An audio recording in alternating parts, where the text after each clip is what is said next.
What's up, y'all? It's the Mitchell&Mitchell Sip and Spill show here.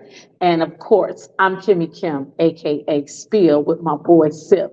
And we back in the building. So what's up, y'all? Man, it's been a minute. What's up, Sip? What's going on, Spill? Oh, Kimmi Kim, what's good with yourself? I'm good with Good. myself. It feels really good to see you sitting right next to me. I know Yeah, that. yeah. It's been a minute. It's been a minute, and it's been an adjustment. But I'm here now, and we back at it. We back at it. We are. With that said, everybody been wanting to know what's up, right? Right. So being unapologetically, authentically ourselves, that's what we do. We come right with it. We just take the Band-Aid off and go right to it. That's the platform we created. And we want all y'all to have that same floor. So with that started, we're gonna do that with Sid. Sid, where you been? What's been going on with you, man? Man, what's going? Well, it's a story. There's a Okay. story, and there's some stuff we need to talk about. Okay. And I want to go over this one thing you asked me the other day. You said people wanted to know where I've been, but you also asked me like, what did I leave Mitchell&Mitchell Sip and Spill, Yeah, or yeah. did I do something else? And I'm gonna answer that one. And that question is obviously no. I had not left Mitchell&Mitchell Sip and Spill because it's our baby, and Okay. it's something that actually, to be honest, was therapeutic for me, Yeah. and everything. So I wouldn't leave that because it's like aborting your child or abandoning your child or whatever. So no. And second of all, I had been away for our sabbatical, quote unquote. I had been incarcerated, and that's where I've been. So we tried to, and it was funny because throughout the course of that time, one of the reasons we actually started Mitchell&Mitchell Sip and Spill, which we'll get into that later. I'll let you deal with that, but was because of the things that we talked about as we built our friendship and our relationship over the course of this past few years now, and it kind of was something that we used to help us get through this point of me knowing that I was going to be incarcerated eventually. Right. So that was part of the process of starting Mitchell&Mitchell Sip and Spill. So yeah, I'm back, and yeah, that was tripped out. Well, let's talk about you being away though. Okay. And okay, I think this is a platform that I would like to share. So you all saw me on the show, right? Y'all saw me talking in different times at different shows that I did do without SIP. I always and consistently and constantly stated that there is no spill without SIP. Absolutely not. So I wasn't worried about my boy being gone. I was gonna hold it down, as you know I did all the time. And I wanted to make sure that this spot where he can slide right on back as he is, to where we can continue. But it wasn't easy. It was easy. So I can imagine your experience. You want to tell us about that? The experience is tripped out. I mean, being incarcerated, there's a lot of people that have been incarcerated kind of knows how it is adjusting when you're adjusting with actually your time and what you can and can't do, as opposed to what you've been able to do, throughout your life, and then not being in tune with people, your family, and being able to see them and be in communication with them regularly.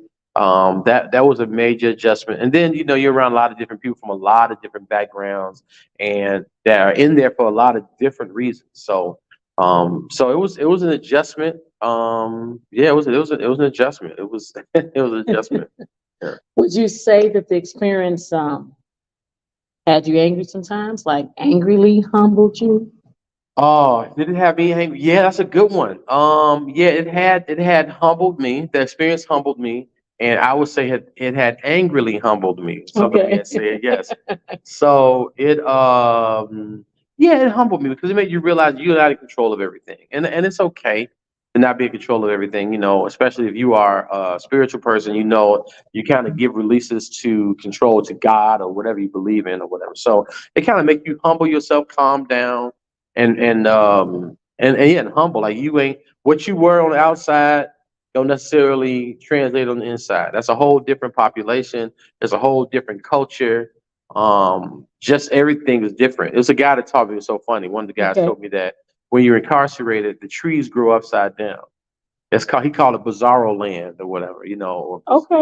So it's almost like things that are true in the society we live in outside of incarceration is not necessarily true inside incarceration, and vice versa. So things that make you a man or make you respectable is not necessarily conducive to doing it in the world, in the real world. So yeah, so those are things that I've learned, and I was humbled, yes, to say the least. To say the least. Yeah. I think that with you leaving, how did you feel about coming back around everyone and everything? You know, people say they go through storms and things change them, and you don't really know who's going to literally weather the storm Right. until you in it. You know what I Yeah, mean? yeah. So how was that? Because I know a lot of guys would love to speak on that, which I know later we will be doing a show regarding that. But just your experience along Sip, what would you say that going into this particular storm, coming out of it, and now it's like you have a different view. I, Some things standing, some things not. yeah, I have a different view. I have a different view. People, I realize that you're only as strong uh, uh, as I guess it was a statement that says you find out how strong you are until being strong is the only option you have. So Okay. it's one of the situations where you're in a situation you start to see where people kind of where their strengths may lie, their weaknesses may lie, what things may make people falter. And it's understandable. So there's a dichotomy here where you got people that are locked up or they're incarcerated, they have a feeling of, well, damn, my family ain't, they ain't rocking when people go, it's a lot. I've seen a lot of guys who've been in relationships, right? And they're in a strong relationship for a while and then it dissolves and stuff like that. So you kind and it's hurtful and they kind of get the chance to understand it because people on the outside, they're living life. You really can't, really be there for them in the way that you can, they may need you to be.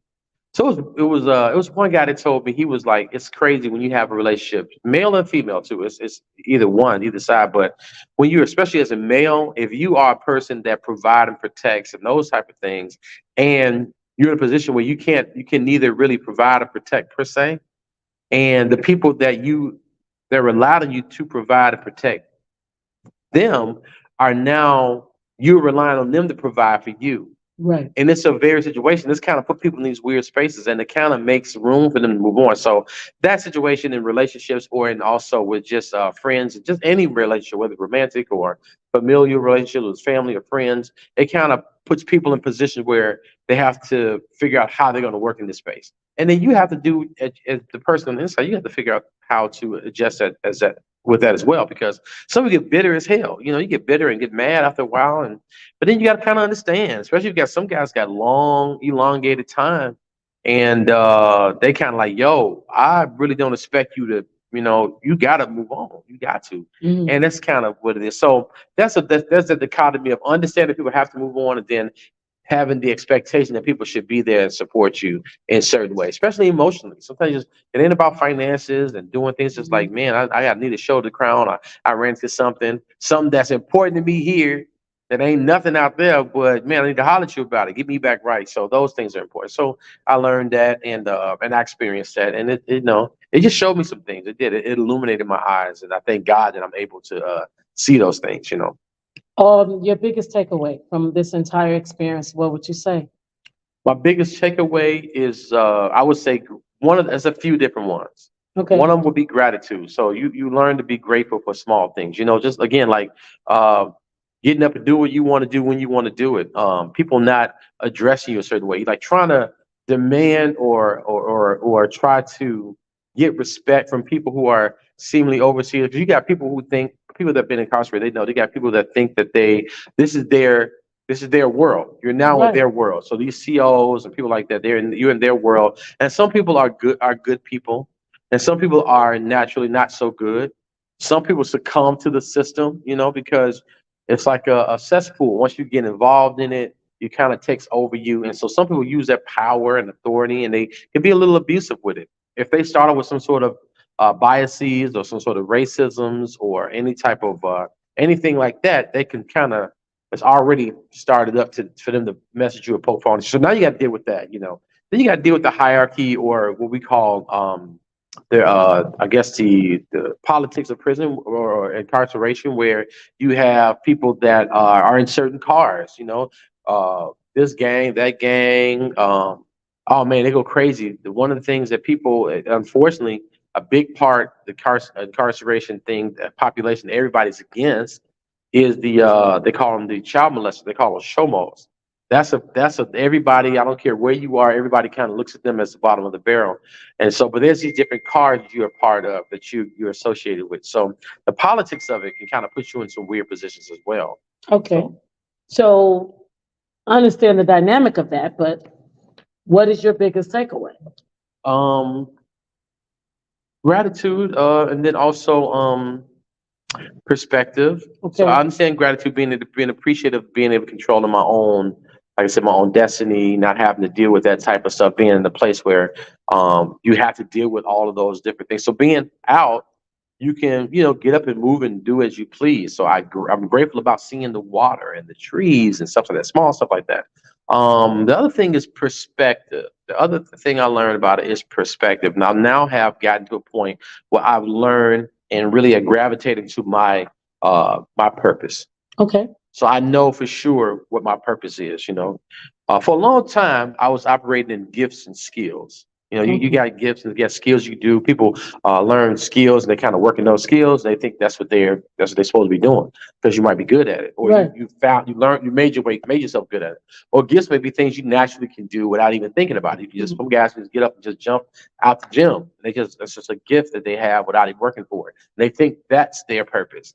But when you really find out what your passions are, and sometimes, like I made a statement just a few minutes ago, like you Mhm. never know how strong you really are until being strong is the only option you have. When you're Right. pushed against the wall and you're made to self-reflect and like deal with yourself, though, like ain't no other, like this is just you. You feel me? So All in you. those situations, you get to learn who you are. So I'm appreciative of those takeaways. One being gratitude, one being understanding of my purpose. Okay. So that's where you at. That's where SIP been. Okay. What's up with SIP now? Where you going? What's coming up for you?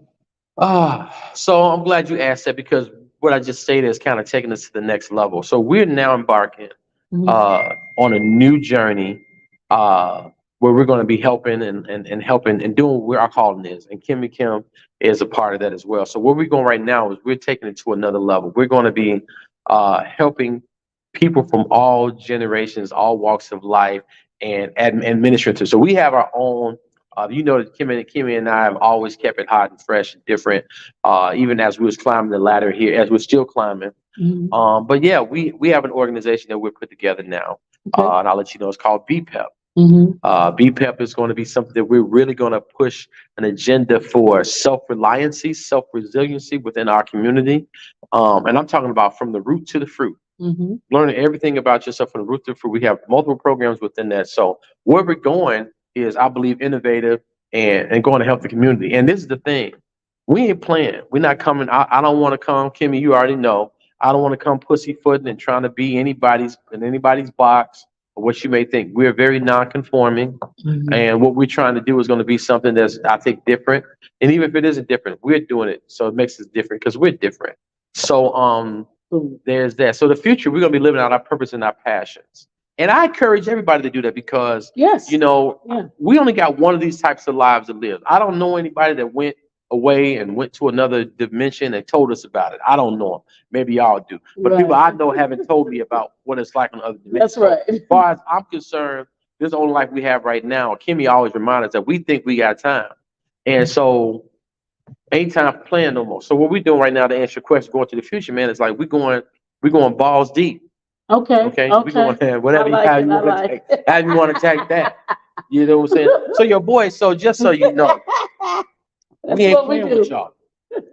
We ain't playing. And what I mean by that is that bring it. We're gonna have answers for you. We're trying to do what we got to do to build the community. One of the things that we're going to really embark upon is the reentry program for people who are formerly incarcerated. That's a big part of it, but Huge. a huge part. But Kimmi and I are looking at doing things that start before you even get to incarceration. We That's want to right. see you on your way up because if we can help you navigate and find out what your passions are Mhm. right away or what you're good at from the root to the fruit, Right. then we can kind of circumvent those situations. So that's That's where right. we That's at right. on the real. So again, we're not playing. We're not about joking and none of that kind of stuff. It's about we're gonna joke and laugh. As we always Don't do. get it Y'all twisted. know that about us. Don't get it That's what twisted. we do. But what we are going to do is really empower the community. So Kimmi, if you don't mind me saying this, and we're going to be done in a minute. Kimmi Yes. is embarking on a new level of life coaching. Which she's a certified master life coach. I'm under her. I'm her little protege. So I'm learning from her. She's educating me, teaching me in that area. We're going to do a lot of motivational speaking programs. And the program we're going to do is really, like I say, from the root to the fruit, teaching us everything from the fundamentals of life, from, I mean, everything from learning how to grow your own garden Mhm. to learn how to use tools, resumes, start your own business. I'm talking about from every facet of starting your own business, how to calculate, how to get money, earn revenue, how to get business started, all of those things. So we're going to do all of those things, how to hunt, all of those type of things, if that's what you want to do. So that's what we're going to be into. So that's where we're going. That's And what we're we doing. ain't nothing stopping us. So Well, I want to definitely say that it, as you all can see us doing this right now, with everything that SIP is explaining and coming to you all about what we're going to be doing, it's a lot of different things that we're sitting here wanting to encourage everybody to do. And the most important thing I want to put out regarding what I've been doing in the process of SIP being gone is I have my very own life coaching presentation, I would say, that I want to embark on, and that is transitioning from trauma to actually triumph. And with that said, your girl Ben currently did, I did She Conference, which y'all gonna be see, y'all will be able to see, rather come out on YouTube, the different women, the amazing women that I was able to meet in Fort Lauderdale. This is my second annual year being able to embark with them. And we got some other great things coming up with the Mitchell&Mitchell Sip and Spill. We have a bomb party that we're gonna be throwing out, and it's going to be invite only. So if you get that invite, just know that you that person. With that said, we want to just let y'all know that go ahead, hit the subscribe button if you're watching us through YouTube. Go ahead and hit the like button if you're watching us through YouTube as well. And that is Mitchell&Mitchell. Our YouTube is at Mitchell&Mitchell. And then you can also check us out on Instagram, which is Sip and Spill 2022. And then go ahead and sign up. Go ahead and subscribe. Check us out on our Sip and Spill Facebook group, as well as our Mitchell&Mitchell Facebook business page. So we want y'all to chime in, let us know about the feedback of, just welcoming SIP, letting them know you appreciate it. We did get a few little DMs that we sent out to people, letting them know that SIP was returning. And if you got some questions, things you want to know, y'all know we're here for it. We in the building for it. So definitely check us out. And again, you will be seeing us back live on our Saturdays, as well as seeing us with different recordings throughout the week on Wednesdays, as we normally would do.